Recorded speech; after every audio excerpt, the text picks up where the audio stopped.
Right Neelima, రాష్ట్రంలో మనం చూసాం ఆంధ్రప్రదేశ్లో ప్రతి రంగంలో కూడా పూర్తిగా అవినీతి జరిగిన పరిస్థితులు కనిపించాయి. ఈ రంగం ఆ రంగం లేదు, ఎక్కడైనా కానీ. సో ఇప్పుడు విద్యుత్ రంగానికి సంబంధించి కూడా ఒక చర్చ జరుగుతోంది. ముఖ్యమంత్రి చంద్రబాబు నాయుడు దీనికి సంబంధించి కూడా పూర్తిగా శ్వేతపత్రం, అంటే టీడీపీ అధికారంలో ఉన్నప్పుడు గతంలో మరి విద్యుత్ ఛార్జీలు పెంచకపోయినప్పటికీ కూడా సో అది మిగులు బడ్జెట్లోనే ఉన్నటువంటి పరిస్థితి కనిపించింది. సో ఆ తర్వాత పూర్తిగా ఎక్కడ అప్పుల్లోకి వెళ్ళిన పరిస్థితి కూడా లేదు. కానీ వైసీపీ అధికారంలోకి వచ్చిన తర్వాత చాలాసార్లు కూడా విద్యుత్ ఛార్జీలను పెంచడం జరిగింది.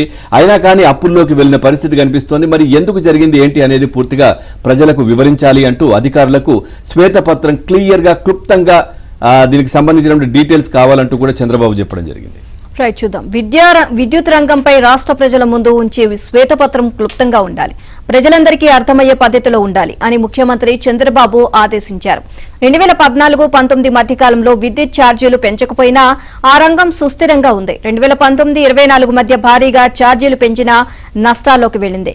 గత టీడీపీ ప్రభుత్వ హయాంలో రాష్ట్రంలో మిగులు విద్యుత్ ఉంది, ఇప్పుడు లోటులోకి వెళ్లింది. ఈ దుస్థితి ఎందుకు ఏర్పడింది, దానికి కారణం ఎవరు అన్న విషయాలను స్పష్టంగా సరళంగా వివరించాలి అని ఇంధన సంస్థల ఉన్నతాధికారులకు సీఎం సూచించారు.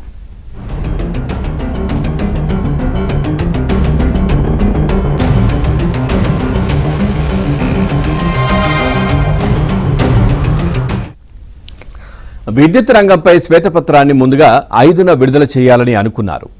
ఆ తేదీలో సీఎం ఢిల్లీ వెళ్తున్నందున 8న విడుదల చేయాలని నిర్ణయించారు. ఈ నేపథ్యంలో సోమవారం వెలగపూడి సచివాలయంలో ఆ రంగంపై సీఎం సమీక్షను నిర్వహించారు. మంత్రి గొట్టిపాటి రవికుమార్, సిఎస్ నీరబ్ కుమార్, సీఎం కార్యాలయ ప్రధాన కార్యదర్శి ముద్దాడ రవిచంద్ర, సీఎం కార్యాలయ అదనపు కార్యదర్శి కార్తికేయ మిశ్రా, ఇంధన శాఖ ప్రత్యేక ప్రధాన కార్యదర్శి కె విజయానంద్, జెన్కో ఎండీ చక్రధర బాబుతో పాటు పలువురు అధికారులు సమావేశంలో పాల్గొన్నారు. విద్యుత్ రంగం ప్రస్తుత పరిస్థితిని పీపీటీ ద్వారా చంద్రబాబుకు విజయానంద్ వివరించారు.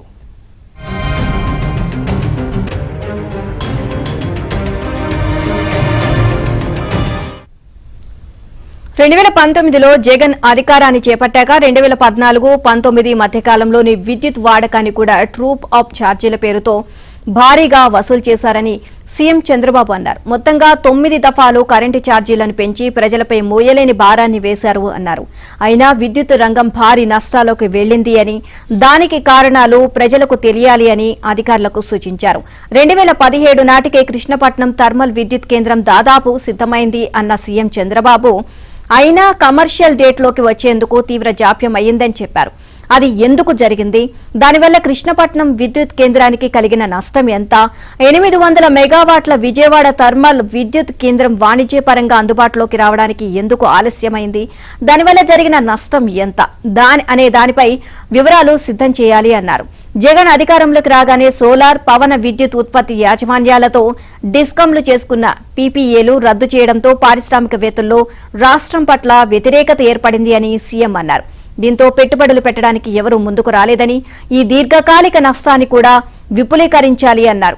ఇప్పటి ముబ్బడిగా ట్రాన్స్ఫార్మర్లు, మీటర్లు కొనుగోలు చేసి డిస్కంలను అప్పుల ఊబిలోకి నెట్టేశారు అని మండిపడ్డారు. ఆ నష్టాలన్నింటినీ ఛార్జీల రూపంలో ప్రజలపై వేశారని, ఆ వివరాలన్నీ సమగ్రంగా ప్రతి ఒక్కరికి సులభంగా అర్థమయ్యే రీతిలో ఉండాలి అని అధికారులకు సూచించారు. స్థూలంగా 2014-19 మధ్యకాలంలో విద్యుత్ రంగం స్థితి, 2019-24 మధ్యకాలంలో ఇంధన రంగం దుస్థితిని గురించి ప్రజలకు వివరించేలా శ్వేతపత్రాన్ని తయారు చేయాలని స్పష్టం చేశారు.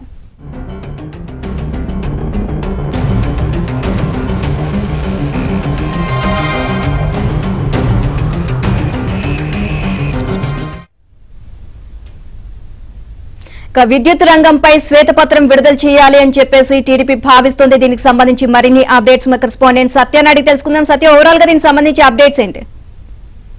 2014-19 మధ్య రాష్ట్రంలో మిగులు విద్యుత్తు ఏ విధంగా జగన్ సర్కార్ అధికారంలోకి వచ్చాక లోటులోకి వెళ్ళింది, దీనికి కారణం ఎవరు, కృష్ణపట్నం వీటీపీఎస్ కేంద్రాల్లో వాణిజ్యోత్పత్తి ఎందుకు ఆలస్యం అయిపోయింది, జరిగిన నష్టం ఎంత, పడిన భారం ఎంత, ఈ వివరాలన్నీ కూడా ప్రజలకు అర్థమయ్యేలాగా చెప్పాలని రాష్ట్ర ప్రభుత్వం నిర్ణయించుకుంది. దీనిలో భాగంగా విద్యుత్ రంగంలో శ్వేతపత్రంపై నిన్న ఉదయం విద్యుత్ శాఖ మంత్రి గొట్టిపాటి రవి, అదేవిధంగా సంబంధిత శాఖ ఉన్నతాధికారులతో కూడా ముఖ్యమంత్రి సమీక్ష నిర్వహించారు.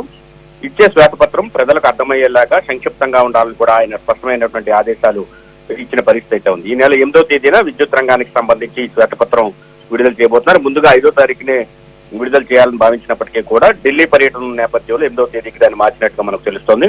విద్యుత్ రంగంలో రాష్ట్ర ప్రజలు ముందుంచే ఈ శ్వేతపత్రం ఎందుకు విద్యుత్తు 9 సార్లు ధరలు పెంచినప్పటికీ కూడా 2014-19లో వాడిన విద్యుత్తుకు సంబంధించి ట్రూ-అప్ ఛార్జీల పేరుతో తర్వాత ఈ ప్రభుత్వం వచ్చిన తర్వాత విధించినప్పటికీ కూడా ఎందుకు నష్టాల్లోకి వెళ్లిపోయింది, దీనికి ప్రధాన కారణం ఎవరు అనేది ప్రధానంగా తెలియజేయాలని కూడా చెప్పడం జరిగింది. తనను కలిసిన విద్యుత్ శాఖ అధికారులకు ఇదే విషయం ఆయన స్పష్టం చేశారు.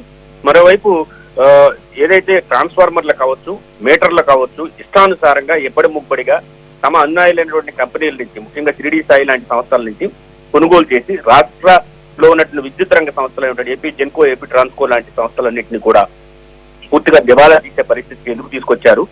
ఆ గతంలో ఉన్నటువంటి పీపీఐ అగ్రిమెంట్లు, పవర్ పర్చేజ్ అగ్రిమెంట్లు రద్దు చేయడం వల్ల ఆంధ్రప్రదేశ్ క్రెడిట్ ఏ విధంగా పడిపోయింది, పరపతి ఏ విధంగా పడిపోయింది అనే దాని మీద కూడా పూర్తి స్థాయిలో ప్రజలకు తెలియజేయాల్సిన అవసరం ఉందని ముఖ్యమంత్రి భావించారు. దీనిలో భాగంగానే నేను విద్యుత్ శాఖ అధికారులతో ఈ విషయాలన్నీ కూడా ఆయన స్పష్టం చేయడం జరిగింది.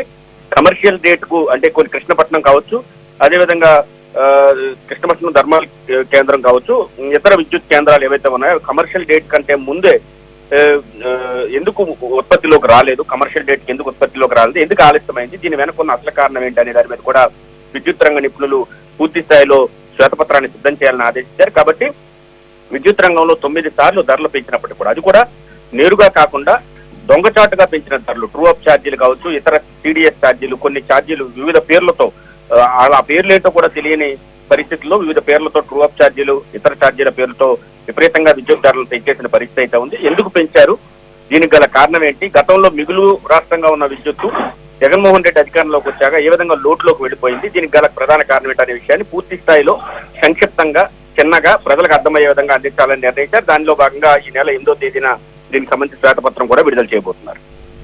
Right, thank you Satya.